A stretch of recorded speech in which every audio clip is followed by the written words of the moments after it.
예, 마켓 주민 시간입니다. 대기업들의 지배 구조, 소유 구조 변화가 많습니다. 그런 가운데 SK텔레콤이 2조 6천억 원 규모의 자사주를 소각을 했고요. 인적 분할 지금 진행하고 있죠. SK그룹 전반에 관한 흐름들 리더스 인덱스 박주근 대표님과 분석하겠습니다. 어서 오십시오. 네, 반갑습니다. 지난번에는 삼성그룹 지배 구조 저희는 소유 구조 얘기를 쭉 해주셨고요. 네. 대기업들에 관련된 얘기들이 이슈가 굉장히 많다. 오늘은 이제 SK인데요. SK텔레콤이 굉장히 많은 전체 지분의 10%에 달하는 2조 6천억의 자사주를 소각을 했습니다. 이 어떤 목적과 의미가 있는 건가요?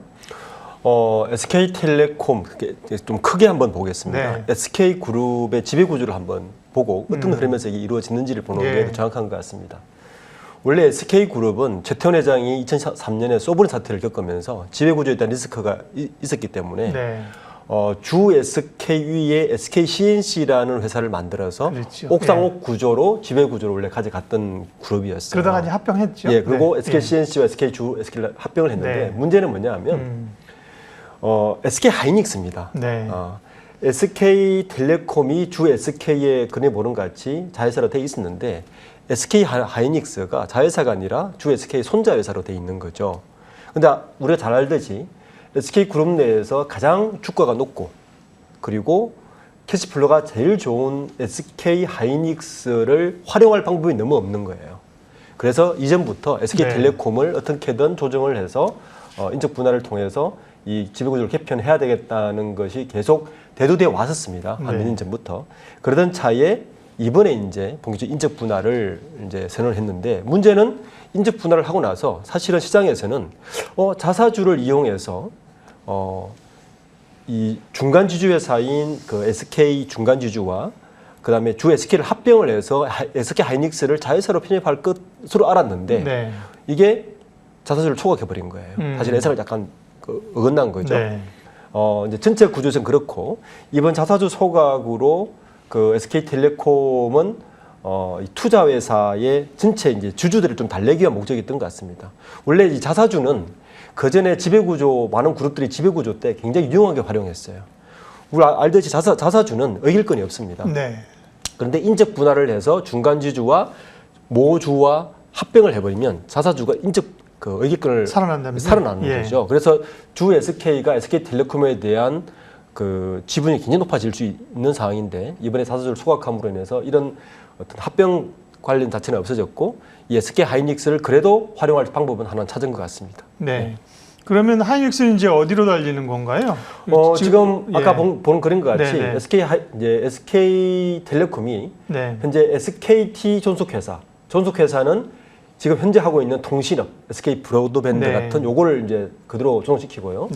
그 외에 그 UICT 쪽에 남아 있는 ADT 칩스 11번과 TM 모빌리티 같은 UICT라고 부르는데 요 부분과 SK 하이닉스를 SKT ICT 신설회사, 투자회사로 인적 분할을 시키는 걸 했습니다. 그러니까 SK 하이닉스는 현재 신설된 SKT 그 인적 분할된 신설회사에 아래에 가 있는 거죠. 그 위에 그림 한번 보여주십시오. 지금 설명하신 게 그 위에 그림이 더 잘 나와 있는데요. SK가 있고 그 밑에 ICT라는 투자 전문의 그 위에 그림에 처음에 그림. 보면 그 밑에 하이닉스가 있어서 그러면 지금 SK텔레콤 밑에 하이닉스가 있어서 활용을 못하던 문제가 이제 해결이 된 겁니까 그것도?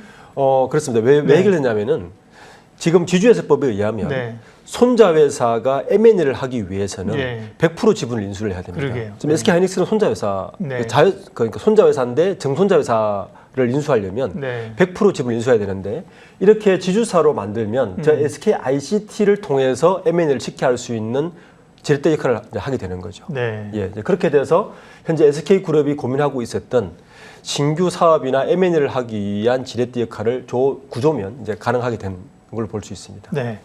SK그룹 얘기는 이어서 하겠고요. 그 전에 자사주 얘기를 하면 자사주를 사실을 매입하는 것만도 시장에서 주식을 그만큼 매수할 수요가 있으니까 주가를 끌어올리는 요인인데 정말 좋은 건 자사주를 이제 소각해버리는 거죠. 사실 SK텔레콤 말고도 자사주를 매입하거나 소각하는 회사들이 있는데요. 자사주 소각에 관한 얘기, 의미를 조금만 더 짚어주세요. 네. 원래 자사주는 네. 원래는 사실은 금지돼 있었어요. 네. 그러다가 98년인가 그때 한번 5%까지 상한을 뒀다가 2012년도에 완전히 풀어줬습니다. 네. 근데 사실은 시장에서는 원래 그 자사주라는 것은 말 그대로 그 회사가 기업이 자기 발행한 주식 사는 주식을 거죠. 본인이 다시 사는 거죠. 네, 네. 근데 살면 문제가 뭐냐면 의결권이 상실돼요.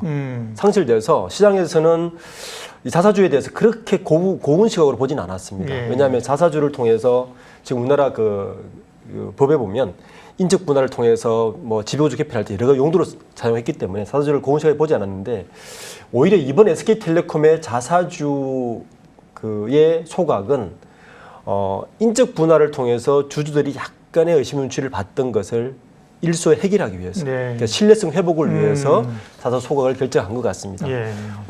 지금 이제 SK텔레콤의 그 주주 현황을 보면 지금 주 SK가 전체의 26.78%를 가지고 있고 그리고 SK텔레콤이 자사주가 11.66%를 가지고 있었거든요.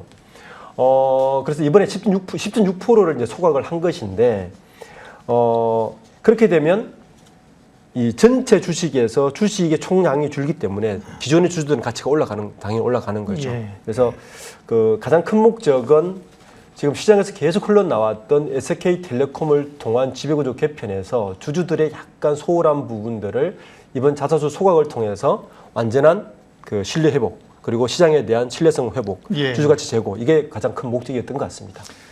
긍정적인 요인이네요. 과거 같으면은 뭐 이리저리 소위 이제 꼼수를 써가면서 그렇죠. 그런 구조들을 바꿨는데 요즘은 뭐 기업들이 확실히 재벌 지금 이제 대기업의 2세, 3세들이 좀 다릅니다. 그렇게 사실 시장에서 할 수도 없고 네, 맞아요. 하면 얼마나 지탄이 있겠습니다만 전공법을 통해서 뭐 신세계 같은 경우도 뭐 어마어마하지만 이 상속세 내고 그죠? 네. 삼성도 그렇고 SK도 네. 그렇고요. 그러니까 자사주를 소각하면서 주주들의 가치를 높였고 그러면 이제 SK와의 SK텔레콤 아까 투자회사하고의 합병 가능성은 이제 소멸이 된 건가요?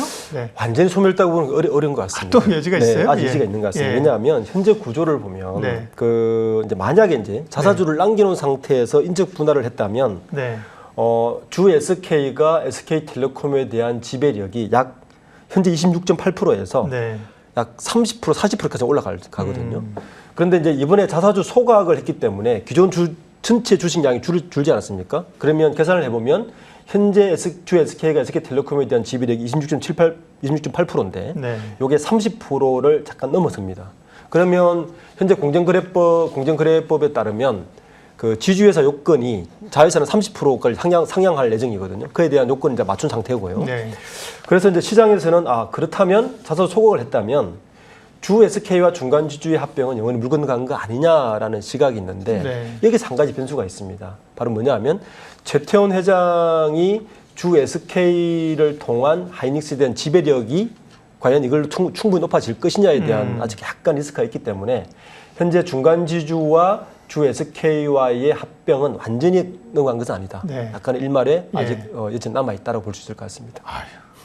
복잡하네요. 네, 복잡합니다. 이렇게 자세하게 설명을 해주시는데도 그림을 그리니까 그러니까 어쨌든 보면 SK그룹의 이 지배구조는 정리가 된 어느 정도는 사실 일단락은 된 건데 또 좀 여지는 남아있다는 말씀들이시고요.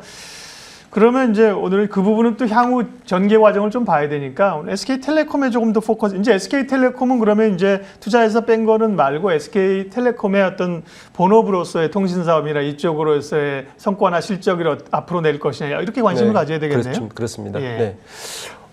이제 SK텔레콤이라는 회사를 우리가 보면 네. 사실 굉장히 좋은 회사죠. 기술도 아주 우수하고. 근데 SK텔레콤은 크게 우리가 잘 아는 통신업. 네. 그러니까 통신업과 SK 브로드밴드를 통한 통신이 하나가 있고요.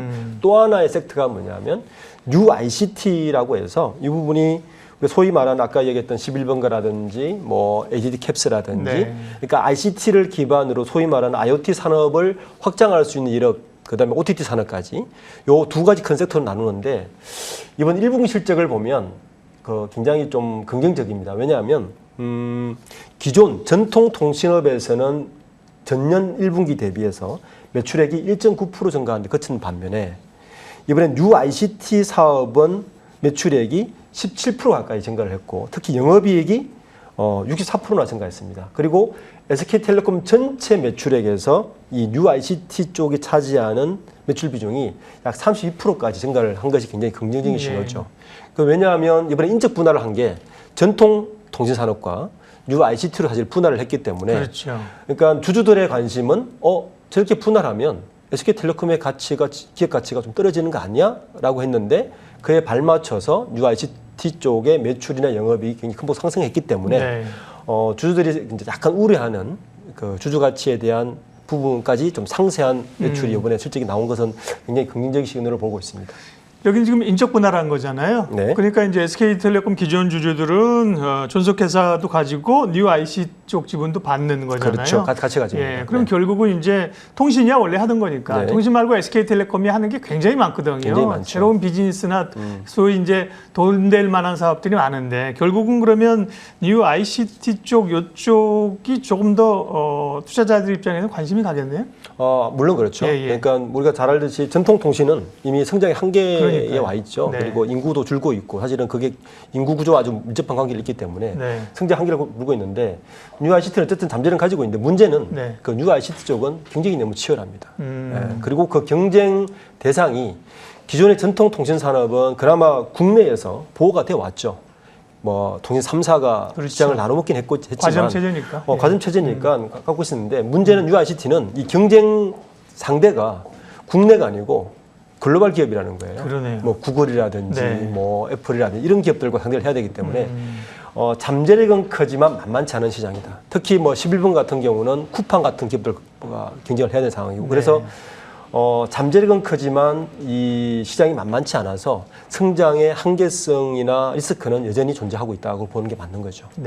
그만큼 이제 성장성이라는 거는 미래의 그 기대를 땡겨 쓰는 거잖아요. 그러니까 맞습니다. 리스크도 있는 거고요.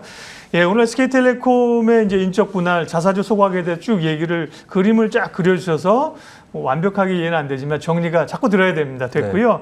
SK그룹을 앞으로 뭐 마지막으로 보면서 오늘 SK텔레콤 얘기했지만 SK그룹 전체를 보면서 혹은 뭐 투자자들이 좀 유의해야 될 점 혹은 또 좀 인사이트 있으면 마지막으로 해주고 가세요. 우리가 지난주에 SK IT 상장 IPO 있지 않습니까? 어제 상장했죠. 상장이 IPO가 있었죠. 그 SK그룹은 아마 이번 인적 분할을 하고 난 이후에 계속해서 IPO를 아마 할 겁니다. 굉장히 빠르게 IPO를 진행할 것 같아요. 왜냐하면 이 지배구조 개편 상황에서는 이 IPO를 통해서 여러 가지 자금을 확보하고 지배구조를 계속 진행할 거기 때문에 이런 인적 분할 이런 것을 단순히 그 회사 인적 분할로 보는 것이 아니라 그룹 전체의 지배구조 한계 보면서 어느 기업을 앞으로 IPO를 할 것인가를 보는 것도 굉장히 유의할 부분입니다. 그리고 그 IPO가 상위 기업들과 어떤 연관성을 가지고 있는 것을 보는 것이 투자할 때 굉장히 저는 주안점으로 보는 것이 맞다고 봅니다. 굉장히 중요한 얘기를 하셨는데요. 기업 공개할 게 많고요. 그래서 뭐 바이오 쪽도 사실은 SK가 바이오 사이언스도 그렇고 바이오 팜도 그렇고 바이오 기업도 좋은 기업 많거든요. 그렇죠. IPO 많이 했죠. 수소 사업도 좀 많이 하고 있죠. 포트폴리오가 굉장히 좋은 그룹이 사실 SK그룹입니다.